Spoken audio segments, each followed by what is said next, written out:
एकादशी के दिन बन सके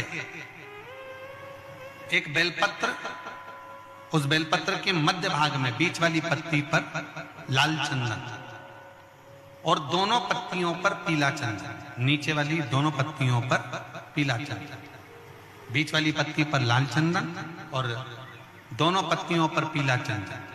और इसी बेलपत्र के साथ में जो लाल चंदन वाला जो पत्ती है उस पर एक श्वेत पुष्प, सफेद फूल रखकर आप अपनी कामना कर कर, जब आपको जल चढ़ाते चढ़ाते 3 महीना, 4 महीना, 5 महीना, 6 महीना आपके हो जाए और बाबा देव अधिदेव महादेव को जल चढ़ाते चढ़ाते समय बीत जाए, तब बाबा से अपने दिल की बात कहने के लिए लाल चंदन, सफेद पुष्प, पीला चंदन दोनों पत्तियों पर अपने हाथ में लेकर कामना कर कर अशोक सुंदरी वाली जगह पर जब हम उसको समर्पित कर, अशोक सुंदरी वाली जगह पर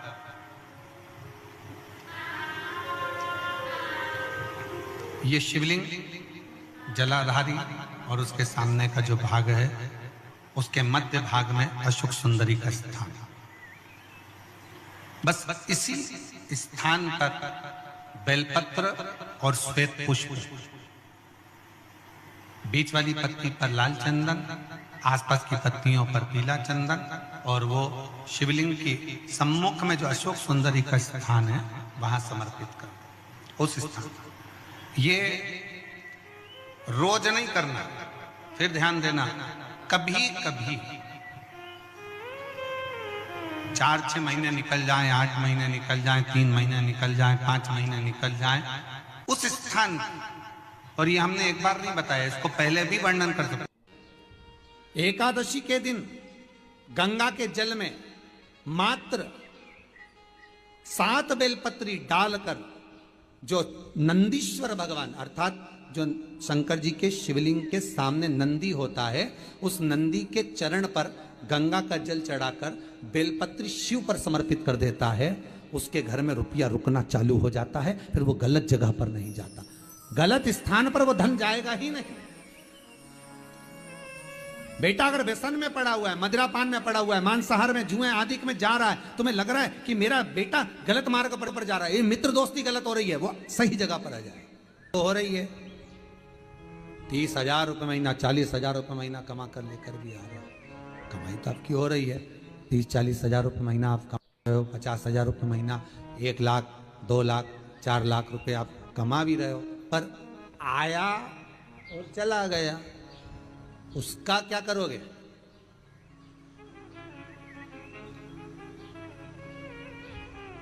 उसका करना क्या है? बहुत सुंदर संवाद है, ध्यान दीजिएगा। जिसके घर में कमाने वाले 2-4 हैं, पैसा तो आ रहा है पर घर में टिक नहीं रहा, डॉक्टर में, पुलिस में, एक्सीडेंट आदि में, कहीं गलत जगह पर व्यसन में अगर पैसा जा रहा है, जुए में, मांसाहार, मदिरा पान, या कहीं आया पैसा, पैसा आने में कमी नहीं, आ रहा है पर टिक नहीं रहा, रुक नहीं रहा, कोई मांगने आ गया, दे दिया, फिर वहां से अपने पास नहीं आ रहा, अपन कह रहे भैया हमारा पैसा लौटा दो, नहीं आ रहा।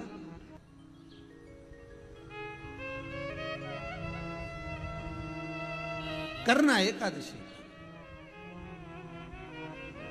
कई लोग इसको धन के लिए भी करते हैं, संपदा के लिए, संपदा के लिए अर्थात जिसका व्यापार नहीं चलता, जिसके घर में पैसा नहीं आता, या नौकरी नहीं लग रही, या सर्विस नहीं लग रही, आप अप्लाई कर रहे हो, जगह जगह जाकर इंटरव्यू भी दे रहे हो और पैसा नहीं आता, तो उसके लिए भी प्रयास किया जाता है। पर उसके लिए यहाँ पर जो धन के लिए करते हैं, उसके लिए विष्णुपदी के लिए करते हैं। मतलब जैसे गंगा के जल में तुलसी के 11 पत्ते डाले जाते हैं। कितने पत्ते डालते हैं? 11 तुलसी के पत्ते डालते हैं, और उसको किसी भी नारायण के मंदिर में, राम कृष्ण शिव, शंकर नहीं, राम कृष्ण भगवान विष्णु, दत्त आदि जितने नारायण के मंदिर हैं, उस मंदिर में किसी भी पात्र में, एक छोटे से पात्र में उसको भरकर रखी आते हैं महाराज, उससे भी जॉब, सर्विस, नौकरी में सफलता प्राप्त हो जाती है। परंतु वो भी एकादशी को ही होता है। कुछ देर तक पात्र को रखा जाता है, फिर वही पात्र का जल किसी भी वृक्ष के नीचे डाल दिया जाता है, उससे भी नौकरी के लिए फायदा मिलता है। गंगा का जल कोई साधारण नहीं। पैसा, धन ज्यादा आने लगे तो पत्नी को कहना चाहिए कि देखो थोड़ा बहुत मेरा मन है, शिव महापुराण की कथा हो जाए या फिर कहीं सत्कर्म में लग जाए, कहीं ब्राह्मण भोज, साधु भोज, सन्यासी भोज, गुरु जन में, संत जन में, साधु जन में, तपस्वी जन में कहीं लग जाए। ये धर्म पत्नी, जहां धर्म जुड़ा हुआ हो वो धर्म। महाराज कुछ तिथियां होती हैं, जिन तिथियों में अगर आप रोज गंगा का जल शंकर को नहीं चढ़ा सकते तो शिव महापुराण कथा कहती है, स्कंद पुराण कहती है, विष्णु पुराण कहती है, गर्ग संहिता कहती है, गीता पुरुष गोरखपुर का कल्याण का गंगा अंक कहता है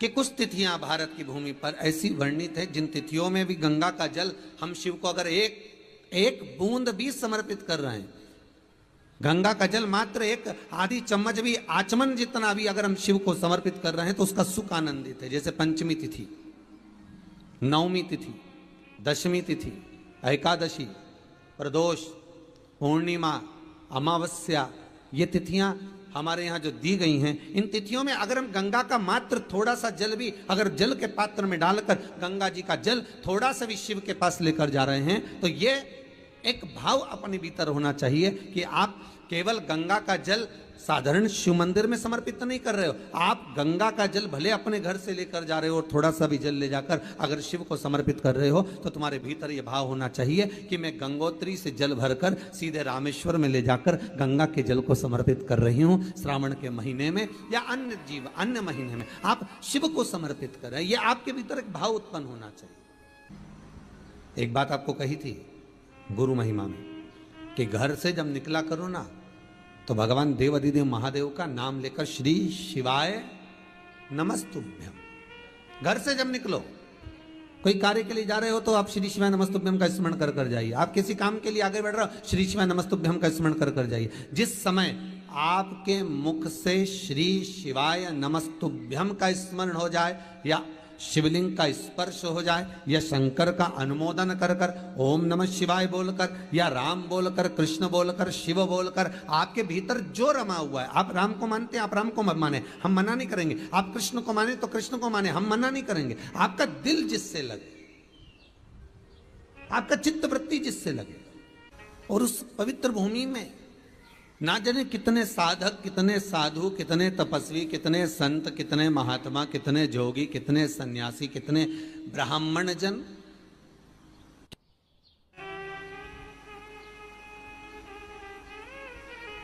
पवित्र भूमि,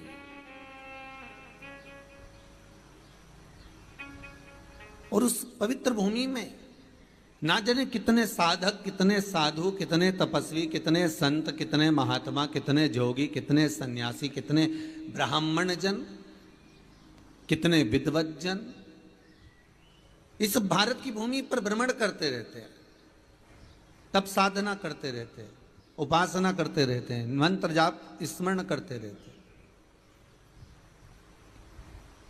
और जब उनका मंत्र जाप का फल इस भूमि पर प्राप्त होता है तो यहाँ की जो रज है, यहाँ की जो धूल है, यहाँ की जो माटी है, वो सुख का अनुभव करा देती है, एक आनंद का अनुभव करा देती है।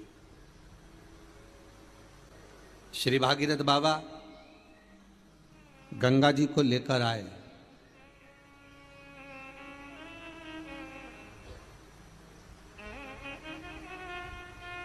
भागीरथ बाबा तो गंगा जी को लेकर आए 60,000 काकाओं के उद्धार के लिए,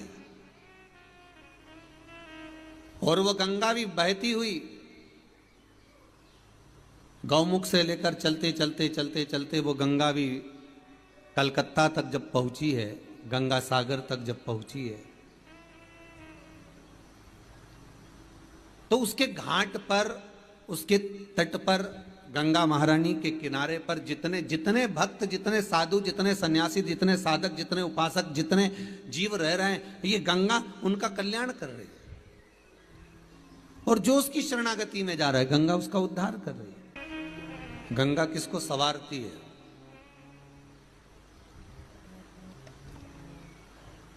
किसी ने कहा कि प्राण छूटे और गंगा जी में ले जाकर अस्थियों को छोड़ दो तो गंगा मोक्ष देती है। विष्णु पुराण में, गर्ग संहिता में, देवी भागवत में, शिव महापुराण में, स्कंद पुराण में लेख लिखे हैं कि गंगा जी ने शंकर जी से वर मांगा था कि मेरे जल में जब तक जीव की अस्थियां पड़ी रहेंगी तब तक वो जीवात्मा वैकुंठ का भोग भोगेगी।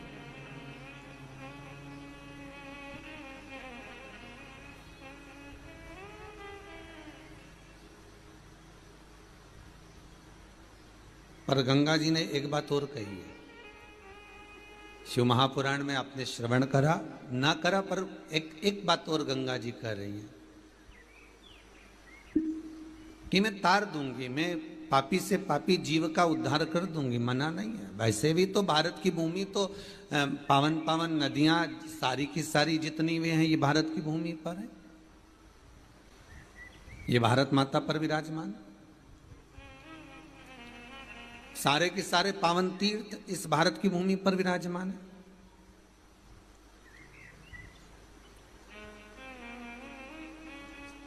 पुण्यमय नदियां, पुण्यमय तीर्थ, पुण्यमय तालाब, सरोवर जितने भी हैं ये सब इस भारत की भूमि पर हैं। गंगोत्री में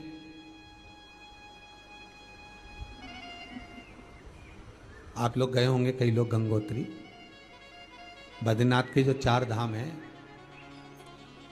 यमुनोत्री, गंगोत्री, केदार और बद्रीनाथ। विष्णु पुराण में कहा 3 तरह से मरे हुए व्यक्ति की गति नहीं है, उसको मोक्ष नहीं है। पहला पानी में डूब कर मरा हुआ, दूसरा सर्प के डसे से मरा हुआ, तीसरा स्त्री के हाथ से, नारी के हाथ से मरा हुआ व्यक्ति, इसकी गति नहीं है, मोक्ष नहीं है इसमें। इनकी गति केवल एक है, वो है शिव महापुराण की कथा। अगर कोई पानी में डूबकर मर भी गया है, उसके परिवार का, उसके कुल का व्यक्ति अगर एक बार शंकर की कथा भले यहां आकर ना सुने, टीवी के सामने भी बैठकर सुन रहा है। एकादशी के दिन शंकर भगवान को चावल का दाना चढ़ाना चाहिए कि नहीं चाहिए? किसी ने पूछा कि चावल का दाना एकादशी पर भगवान शंकर को चढ़ा सकते, चावल का दाना शंकर जी को चढ़ाते क्यों है, पहले तो वो समझ। बेलपत्री का तो महत्व आपको बार बार बताया कि बेलपत्री शिव जी को क्यों चढ़ाई जाती है, कहीं रोग के लिए, कहीं बीमारी के लिए, कहीं किस कार्य के लिए, कहीं कोई कार्य के लिए, कहीं कोई कार्य के लिए। चावल का दाना अगर हम शंकर भगवान को चढ़ा रहे हैं तो क्यों चढ़ा रहे हैं, उसका कारण क्या है? चावल का दाना शिव को चढ़ाने का केवल एक कारण रहता है कि चावल को अक्षत कहते हैं। अक्षत का मतलब होता है अक्षय।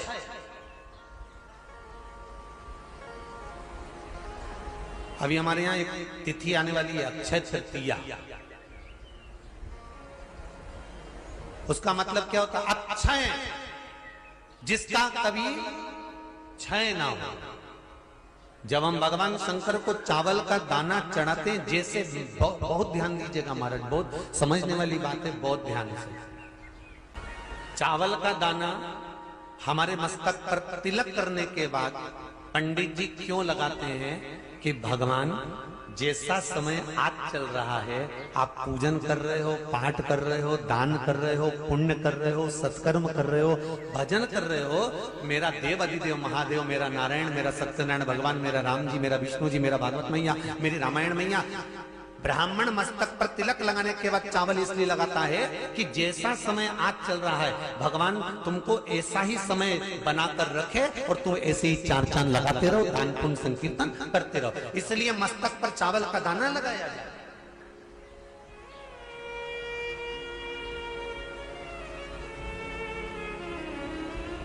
कोई मर जाता है,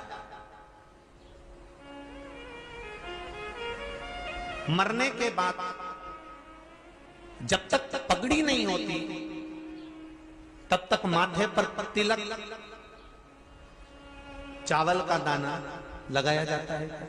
जम के बोलो जरा, नहीं लगाते। किसी पंडित जी से पूछो, ब्राह्मण देवता से पूछो, ब्राह्मण देवता ये कोई मर गया, और हमारा तो नियम है कि हम सिर पे तिलक लगाते हैं, चावल लगाते हैं, या पंडित जी से हम तिलक लगवाते हैं, मंदिर जाते हैं तो मंदिर में जाके तिलक लगवा के हम चावल का दाना लगवाते हैं। क्यों नहीं लगाते? उसका कारण क्या है? जब किसी के मरने के बाद 10 दिन तक, 12 दिन तक मस्तक पर तिलक क्यों नहीं लगाया जाता? 10-12 दिन तक माथे पर तिलक या चावल क्यों नहीं लगाया जाता? उसका कारण है कि ये जो समय आया है, तुम्हारे यहाँ जो गमी हुई है, तुम्हारे यहाँ कोई मर गया है, तुम्हारे यहाँ किसी के प्राण छूट गए हैं, तो ब्राह्मण इसलिए तिलक नहीं लगाता आपको, इसलिए चावल का दाना नहीं लगाता कि ऐसा दिन भगवान अब ना लाए, इसको अमर ना करे, इसको अक्षय ना करे, इसको प्रबल ना करे।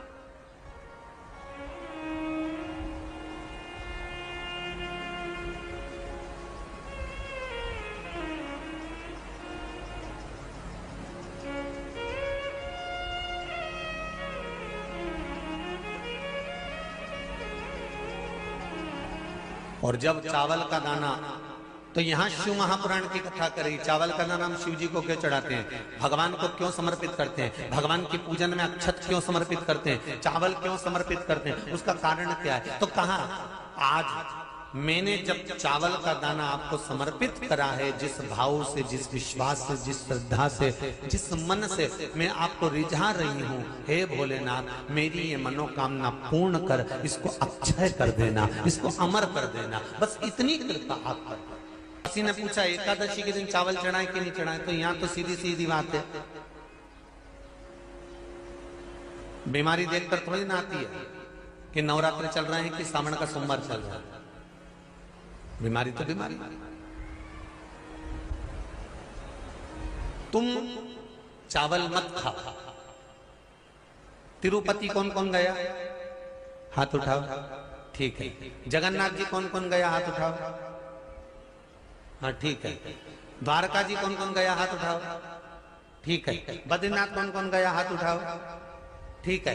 एकादशी के दिन कभी तुम बद्रीनाथ चले जाओ, एकादशी के दिन तुम द्वारका चले जाओ, एकादशी के दिन तुम तिरुपति चले जाओ, एकादशी के दिन तुम जगन्नाथ चले जाओ, एकादशी के दिन तुम्हारी मर्जी पड़े भगवान के किसी धाम में चले जाओ और भगवान को भोग लगाओ और उनकी थाली को झांक कर देखना, उसमें चावल जरूर मिलेगा, उसमें ऐसा नहीं है कि चावल नहीं मिलेगा। बद्री नारायण में भगवान को चावल का भोग लगा हुआ मिलेगा, द्वारका में चावल का भोग लगा हुआ मिलेगा, आपको जगन्नाथ में चावल का भोग लगा हुआ मिलेगा, तिरुपति में मिलेगा, द्वारकाधीश में मिलेगा, नाथद्वारा में मिलेगा, सांवरिया सेठ में मिलेगा, काकरोली जी में मिलेगा। आप जहां जाओगे वहां पर एकादशी के दिन भगवान को चावल आएगा, क्योंकि भगवान के लिए परहेज नहीं है। जो काम में डूबा हुआ है, जो आसक्ति में डूबा हुआ है, जो लोभ में डूबा हुआ है, जो वासनाओं में डूबा हुआ है, जो तृष्णा में डूबा हुआ है, और जो माता के गर्भ से जन्म लिया, एकादशी के दिन चावल उसको नहीं खाना। अब हमारे यहां तो कहावत में कहते हैं, राम जी की जब स्तुति गाते हैं तो कहते हैं, भय प्रगट, आती है आप लोगों को, एक लाइन तो आती होगी, गाओ जरा। भय प्रगट दीन कौशल्या। अब रामचरितमानस में कहा भय प्रगट कृपाला, प्रगट मतलब एकदम सामने आ गए। यहां लिखा है पेदा भय लाला। अगर तुलसीदास जी लिखते तो जन्म लिया होता राम जी ने, तो तुलसीदास बाबा लिख देते कि पैदा भय, माता के गर्भ से इनका जन्म हो। नहीं नहीं नहीं, यहाँ कहा भय प्रगट कृपाला दीन कौशल्या। यहाँ प्रगट। एकादशी के माता पिता कौन है? सबसे पहले एकादशी का व्रत किसने रखा था?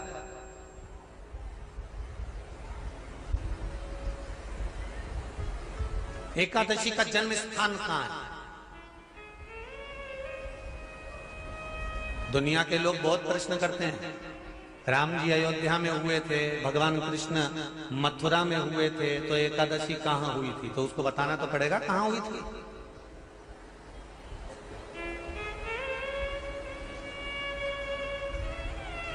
उसमें हमने वर्णन किया कि एकादशी के माता पिता कौन है, एकादशी का व्रत सबसे पहले किसने करा, एकादशी का जन्म कहां हुआ,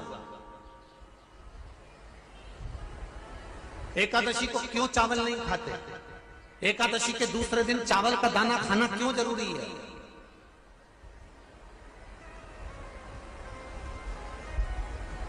कौन सा तीर्थ है जहां एकादशी को उल्टा लटका दिया? एक एक चीज का वर्णन स्कंद पुराण सब चीजों का वर्णन कर देता है।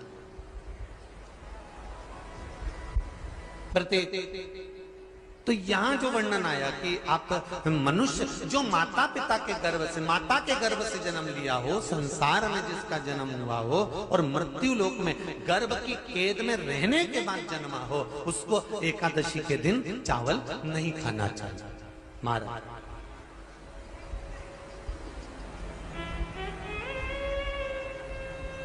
पर यहां शास्त्र ये नहीं कहता कि भगवान को चावल नहीं चढ़ाना चाहिए।